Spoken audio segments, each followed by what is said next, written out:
हर उत्सव और त्योहार में खाने पीने, पहनने, ओढ़ने और मिलने जुलने का महत्व होता है।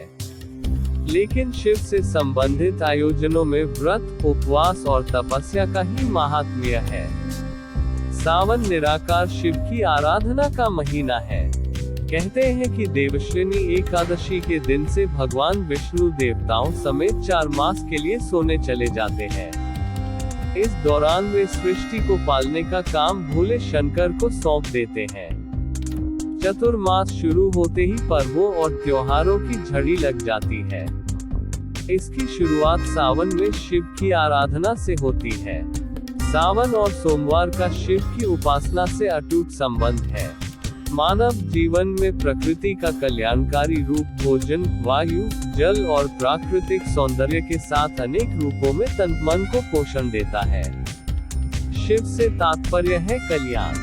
कहा जाता है कि जब भगवान शिव की बारात निकली तो उसमें शामिल गणों को देखकर लोग डर गए। यह गण हमारी इस सृष्टि रूपी देह में भी स्थित है।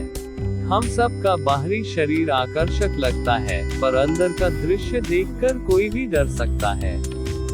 मगर वही डराने वाले तत्व इस आकर्षक शरीर को संभाल रहे हैं। यही भयानक गण इस आकर्षक संसार का आधार है। यानी परमात्मा शिव रूप में स्थित होने पर चाहे आकर्षक नहीं लगते, लेकिन इस संसार को भौतिक रूप से वही सुंदर बनाते हैं। शिव सत्य और सुंदर को जोड़ने वाले सेतु है। शिव की उपासना में जल, फूल, पत्र और फल के चढ़ावे का विशेष महत्व है। उनके नैवेद्य में 56 भोग नहीं बनाया जाता। शिव को बेलपत्र का चढ़ावा बहुत ही पुण्यदायी माना गया है। चतुर्मास में खानपान पर विशेष ध्यान देने की जरूरत होती है। इसलिए शिव जी के बहाने यह बताने की कोशिश की गई है कि जैसे भोले शंकर जल की धारा और बेलपत्र से संतुष्ट होते हैं, उसी प्रकार इस ऋतु में हमें भी अधिकाधिक जल और प्रकृति प्रदत्त चीजों पर जीवन यापन करना चाहिए। इस काल में रूखा सूखा खाकर निर्वाह करने में ही भलाई है। शिव की पूजा बेलपत्र से करने का उद्देश्य हमें प्रकृति की ओर मोड़ना है। इससे धर्म मार्ग के रूप में प्रकृति को सहेजने की सीख मिलती है। बरसात के दिनों में सूर्य का तेज कम हो जाता है, जठराग्नि कमजोर हो जाती है। बारिश के इस मौसम में बेलपत्र का सेवन अत्यंत गुणकारी माना गया है। इसका सेवन वात, पित्त, कफ व पाचन क्रिया के दोषों से पैदा बीमारियों से रक्षा करता है। इस दौरान सूर्य के प्रकाश में कमी के कारण वात, पित्त, कफ से संबंधित रोग ज्यादा तेजी से फैलते हैं।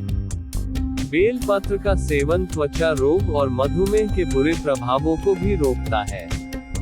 शिव प्रकृति के देवता हैं। भगवान शंकर का दूसरा अवतार है पिप्पलाद। इस अवतार में भी भगवान शंकर ने प्रकृति से प्रेम करने की प्रेरणा दी है। भगवान पिप्पलाद का जन्म पीपल के वृक्ष के नीचे हुआ। उन्होंने तब भी पीपल के वृक्ष के नीचे ही किया तथा पीपल के पत्तों को ही भोजन बनाया। इसका निहितार्थ यह है कि हमें भी हमेशा प्रकृति से जुड़ा रहना चाहिए। सावन में विभिन्न साधनों से भगवान शंकर को प्रसन्न करने का उपक्रम किया जाता है। इनमें जलाभिषेक का विशेष महत्व है। शिव की कृपा पाने के लिए कांवड़ यात्रा का खूब चलन है। ऐसी यात्रा हमारे व्यक्तित्व के विकास में सहायक होती है। कांवड़ यात्रा से हमारे भीतर संकल्प शक्ति और आत्मविश्वास जागता है। इसमें हम भक्ति के साथ साथ अपनी शारीरिक क्षमता का भी आकलन करते हैं।